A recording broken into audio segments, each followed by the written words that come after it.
राम से आगे की यात्रा है कृष्ण। राम के बचपन का उल्लेख बहुत छोटा है। गुटवन चलत रे नुतन मंडित मुख दधि लेप किए। तुलसीदास जैसे सरस कवि भी भगवान के बचपन को देखने के लिए तरस गए हैं। मंगल भवन अमंगल हारी द्रबहु सु दशरथ अजर विहार। दशरथ के अजर में, दशरथ के आंगन में विहार करने वाले राम को नमस्कार है।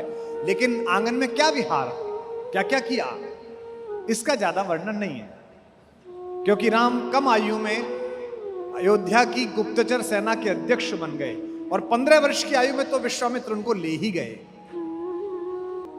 तो राम ने बचपन नहीं जिया और युवता भी षड्यंत्रों की भेंट चढ़ गई। लेकिन कृष्ण ने बचपन भी बहुत अच्छा जिया और जवानी भी बहुत अच्छी जी और प्रौढ़ता में तो गीता जैसा नवनीत दिया। जैसे दूध जब जम जाता है, जब उसमें समस्त प्रकार की संजीवनी शक्ति समा जाती है, तब उसके दोहन हो जाने पर जो नवनीत निकलता है। महाभारत का युद्ध वो दोहन करने वाली मटकी थी जो स्वयं मटकी फोड़ने वाले ने ही आयोजित की थी, और उससे जो नवनीत निकला वो गीता जैसा नवनीत निकला, जिसे विश्व भर में आदर दिया जाता है, पढ़ा जाता है।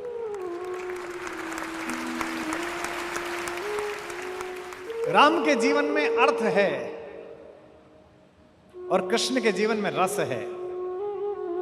इसका मतलब यह नहीं है कि अर्थ नहीं है, रस ही सबसे बड़ा अर्थ है।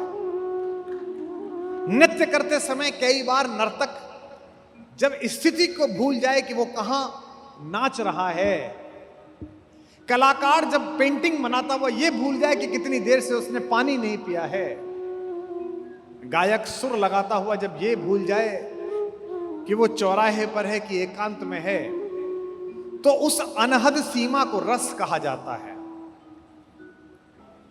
भगवान कृष्ण 24 घंटे इस रस की सिद्धा अवस्था में रहते हैं। ये सिद्धा अवस्था आ जाती है तब ये साहस, ये संकल्प और ये सौंदर्य पैदा होता है कि इस जहर के सबसे बड़े प्रतीक जहरीले काले नाग के फन पर चढ़कर भी आप बांसुरी बजाकर डांस कर सकते हैं, नृत्य कर सकते हैं। तभी सिद्ध है।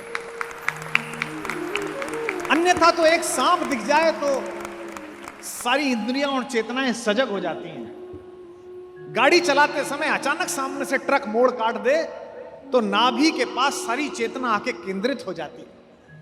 कितने भी बड़े आप रईस हों, हाथ से खाना खाते खाते या पानी पीते पीते कांच का गिलास टूट जाए, गिर जाए, तो एकदम आप छटपटा जाते हैं कि क्या हो गया, जबकि उस गिलास का कोई मूल्य भी नहीं है, 10-20 रुपए हैं। आपत्ति के आते ही सजग हो जाने का कार्य अर्थ कराता है, और आपत्ति संपत्ति अनापत्ति के बीच सजग रहकर बांसुरी बजाने का काम करने वाला कन्हैया कहलाता है, सिद्ध कहलाता है। अब आप कहेंगे कि इतना ही सिद्ध है आपका कृष्ण, तो रोता क्यों है, मां से पिटता क्यों है, गालियां क्यों खाता है, कुटिलता से, मनहर कुटिलता से मुस्कुराता कैसे है, जब दुर्योधन से कहता है कि हाँ हाँ बांध। ये जगत के रस में स्वयं को निष्णात रखने के लिए, लगाए रखने के लिए एक रज्जू है, एक रस्सी है। आत्महत्या की कगार पर गए हुए हर व्यक्ति के मन में जो एक बात कॉमन आई है, जिसकी मनोवैज्ञानिकों ने अध्ययन किया है, वो ये कि पृथ्वी पर जुड़े रहने का उसके कारण समाप्त हो गए हैं। कि अपने बच्चों में, अपने बुजुर्गों में जीवन का एक रस जरूर छोड़ें। कलयुग में जिनमें संतत्व उतरा है, जिनके माध्यम से विश्व ने शांति पाई है, जिनको देखने मात्र से मोक्ष का अनुभव हुआ है, जिनके माथे पर हाथ रखने से नरेंद्र विवेकानंद बन जाता था, वे रामकृष्ण परमहंस भोजन के बहुत शौकीन थे। उन्हें भोजन का बड़ा रस था। ये चटनी में नमक कम है, इसमें थोड़ा जीरा और डालती। मां उनकी पत्नी जो थी वे भी बड़ी विदुषी थी। कलकत्ते के काली मंदिर के मुख्य पुजारी थे रामकृष्ण परमहंस, आप जानते हैं, और काली से बात करते थे, संवाद करते थे, सब जानते हैं। लेकिन खाना खाते समय बहुत टीका टिप्पणी करते थे। इसमें तुमने घी कम डाला, अगली बार से बनाओ तो इसे पहले थोड़ी देर सेकना। एक दिन गुस्से में उनकी पत्नी ने कहा, इतने बड़े विद्वान हो, दुनिया भर के लोग तुमसे प्रवचन सुनने आते हैं, नरेंद्र जैसे बच्चे तुम्हारा आशीर्वाद लेके विवेकानंद बन गए, और तुम ये 24 घंटे ये इस शौक में लगे रहते हो कि इसमें स्वाद था और ये बनाओ। तो उनका मुख थोड़ा म्लान हो गया। रात्रि में शयन के समय उन्होंने अपनी पत्नी और मां से कहा, जो हमारी मां है, उन्होंने कहा कि तू जानती है, इस पृथ्वी में बने रहने का मेरा एकमात्र रस भोजन है, और मैं तुझे एक बात बता रहा हूं, जिस दिन मुझे भोजन में रस आना बंद हो जाए, उसके एक हफ्ते बाद मैं पृथ्वी छोड़ दूंगा। और ऐसा ही हुआ। एक दिन उन्होंने खाना खाया, उनके बाद मां ने खाना खाया। मां ने कहा, आप अजीब आदमी हैं, इस सब्जी में मैं नमक डालना भूल गई, आपने बताया ही नहीं। उन्होंने कहा, मुझे तो पता ही नहीं चला। मां ने तुरंत तार भेज के नरेंद्र को बुलवाया कि तुम्हारे गुरुदेव के समय पृथ्वी पर कम रह गया है। और छठे दिन बाद रामकृष्ण परमहंस ने स्वामी विवेकानंद की गोद में शरीर छोड़ दिया, प्राण छोड़ दिया।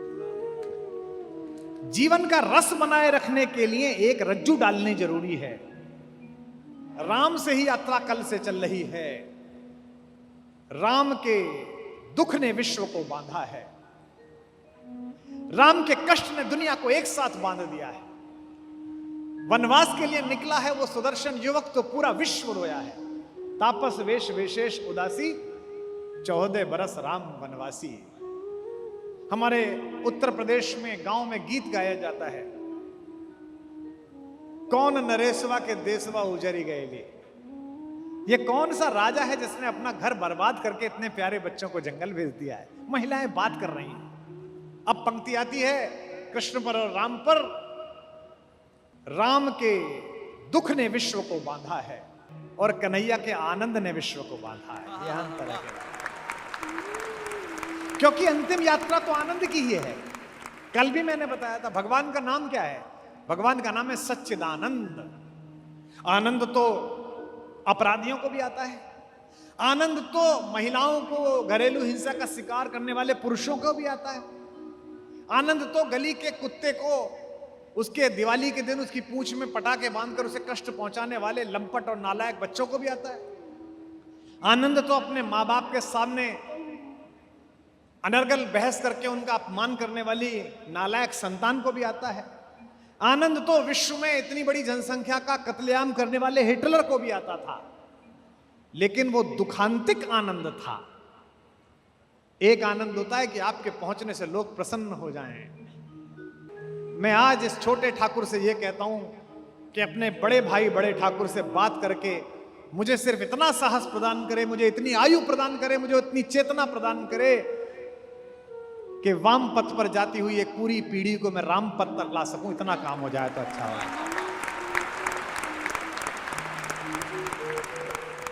यह जो सच्चिदानंद है, ये जो सत्य के कारण आनंद है, इस हॉल में बैठे हुए लोगों, आज रात को जाकर सोचना, तुम अच्छा जी रहे हो या बुरा जी रहे हो, इसकी एक पहचान है।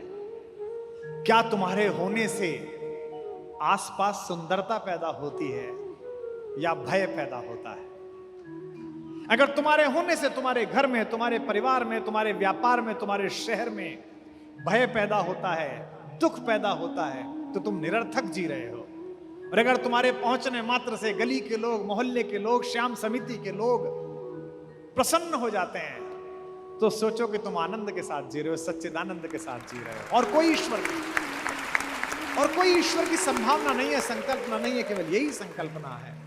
आपके होने मात्र से जगती में प्रसन्नता का व्यवहार होना चाहिए। आप कुछ लोगों को देखिए, उनका चेहरा कितना प्रसन्नता से भरा हुआ होता है। आपको वो एयरपोर्ट पे मिलते हैं, आपको वो ट्रेन में मिलते हैं, आपको गली में मिलते हैं, वो कितने प्रसन्न मिलते हैं। ऐसा लगता है कि परमात्मा ने आज इनको कोई बड़ी उपलब्धि दिला दी है, जबकि ऐसा कुछ हुआ नहीं है। और कुछ लोगों को देखिए,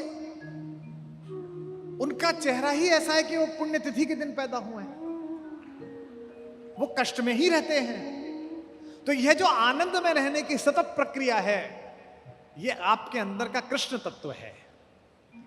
संकल्प इस परिसर में लेके जाइए कि आज के बाद आपके होने के कारण आपका समाज, आपका जिला, आपका शहर दुख नहीं, केवल और केवल आनंद अनुभव करेगा। तब आनंद है।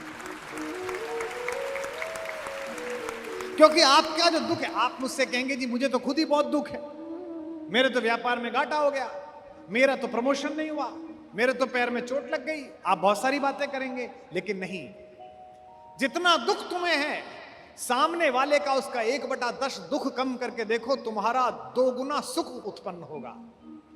बहुत सारे लोग केवल कांटे बिछाने के काम में लगे रहते हैं, उन्हें सुख का पता ही नहीं है कि कांटा निकालने का क्या सुख है। जो लोग समाज में काम करते हैं, जिस समिति ने एक कार्यक्रम कराया है, इस समिति ने कांटा निकालने का काम किया है। रसखान जैसा पठान, सैयद इब्राहिम पठान रसखान, वो कहता है कि शासन छोड़ो, मैं त्रैलोक्य कुर्बान कर सकता हूं। किस चीज पर? ब्रज में जो करील के कुंज हैं, जिनके नीचे से कभी कन्हैया निकले हैं, अगर ये देखने को मिल जाए तो मैं कल्प वृक्षों का बाग कुर्बान कर सकता हूं। और वो जो लकड़ी है जिसको लेकर वो अपनी गाय चराने निकले हैं, वो जो उन्होंने अपने कमर में कमरिया बांध रखी है, उसके ऊपर मैं तीनों लोकों का राज्य न्यौछावर कर सकता हूं। अगर भगवान मुझे कहें कि रसखान सुन, तुझे 8 सिद्धि और 9 निधि प्रदान करता हूं, और दूसरी तरफ एक काम यह है कि जहां कन्हैया गाय चराते थे वहीं तुझे गाय चराने का काम देता हूं, तो रसखान कहता है कि मैं लपक कर गाय चराने का काम ले लूंगा, 8 निधि छोड़ दूंगा, 9 निधि छोड़ दूंगा। तात्पर्य यह है कि जड़ चेतन को रस से भरने वाला वह कृष्ण सही मायनों में रस की खान है।